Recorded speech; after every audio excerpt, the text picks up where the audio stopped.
பாடகியும் நடிகர் ரவிமோகனின் நெருங்கிய தோழியுமான கெனிஷா அவங்க பார்த்தீங்கன்னா கடந்த 7ஆம் தேதி அவங்களோட 27வது பிறந்த நாளை செலிப்ரேட் பண்ணியிருக்காங்க. இந்த பர்த்டே ஃபங்க்ஷன்ல நடிகர் ரவிமோகனும் கலந்துக்கிட்டாரு. அது மட்டும் இல்லாம அவங்க ஃபோட்டோஸ்களும் எடுத்திருக்காங்க. அந்த ஃபோட்டோஸ்களை கெனிஷா அவங்க அவங்களோட சோஷியல் மீடியா பக்கத்துல ஷேர் பண்ணியிருக்காங்க. சமீப காலமா நடிகர் ரவிமோகனுடைய தனிப்பட்ட வாழ்க்கை பல்வேறு சிக்கல்களை சந்திச்சு வந்திருக்கு. அதுல அவரோட மனைவியான ஆர்த்தியை விவாகரத்து பண்ணியிருக்காரு.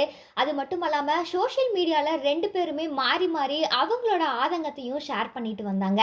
இதனால 2 பேருமே இதுக்கப்புறம் சோஷியல் மீடியால உங்களோட கருத்துக்களை ஷேர் பண்ணக்கூடாது அப்படின்னு சொல்லிட்டு நீதிமன்றம் அதிரடியா அவங்களுக்கு தடை விதிச்சிருந்தாங்க. இந்த பிரச்சனையெல்லாம் ஒரு பக்கம் இருக்க, இன்னொரு பக்கம் ரவிமோகன் அவரோட வாழ்க்கைய சுதந்திரமா வாழ தொடங்கி இருக்காருன்னே சொல்லலாம். அதாவது அவரோட நெருங்கிய தோழியான பாடகி கெனிஷாவோட சேர்ந்து கோயில்கள், நிகழ்ச்சிகள், பொது இடங்கள் சொல்லிட்டு எல்லா இடங்கள்லையுமே 2 பேருமே ஜோடியாக தான் போயிட்டு வந்துட்டு இருக்காங்க. இந்த நிலையில பாடகி கெனிஷா அவங்க பார்த்தீங்கன்னா பிப்ரவரி 7ஆம் தேதி அவங்களோட 27வது பிறந்த நாளை ரவிமோகனோட சேர்ந்து செலிப்ரேட் பண்ணியிருக்காங்க. ரவிமோகன் கெனிஷாவுக்கு பூங்கொத்து வழங்கி அவங்களுக்கு விஷ் பண்ணியிருக்காங்க.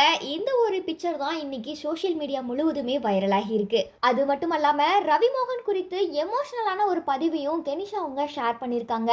அந்த பதிவுல அவங்க என்ன சொல்லியிருக்காங்கன்னா, என்னைக்குமே என்னோட அன்பு வந்து நிலைச்சிருக்கும். சின்ன வயசுல இருந்தே என்னை ஒரு ஆளாவே யாரும் மதிக்க மாட்டாங்க.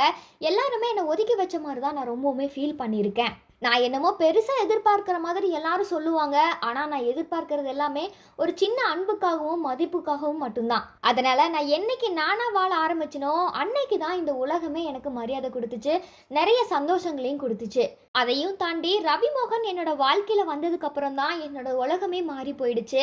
அதோட என்னோட எண்ணங்கள், செயல்கள், காதல் பற்றின என்னோட பார்வை எல்லாமே புதுசாக இருந்துச்சு. என்னோட எல்லா கஷ்டத்துலையுமே எனக்கு துணையாக இருந்து சின்ன சின்ன வெற்றியை வந்து உன்னோட நான் செலிப்ரேட் பண்ணியிருக்கேன். அதுக்கு எவ்வளோ நன்றி சொன்னாலும் அது பத்தாது.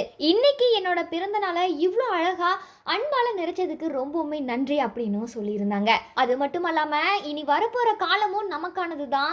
அதை நினச்சி என்றைக்குமே நமக்கு பயம் இருக்கக்கூடாது. இனி வரும் எதிர்காலத்தில் நம்ம 2 பேரும் சேர்ந்து சந்தோஷமாக ஜாலியாக இருக்கலாம் அப்படின்னு சொல்லி ரொம்பவுமே எமோஷ்னலாக பதிவிட்டிருக்காங்க. இதை தொடர்ந்து கெனிஷா வெளியிட்ட புகைப்படத்தில் ரவிமோகன் அவங்களுக்கு பூங்கொத்து கொடுப்பது போல ஒரு ஃபோட்டோ வந்து அப்லோட் பண்ணியிருக்காங்க. இதை பார்த்த ரசிகர்கள் பலரும் கெனிஷாவுக்கு ரவிமோகன் ப்ரொப்போஸ் பண்ணியிருக்காங்களா அப்படின்ற கேள்வியையும் முன் வச்சுட்டு வராங்க.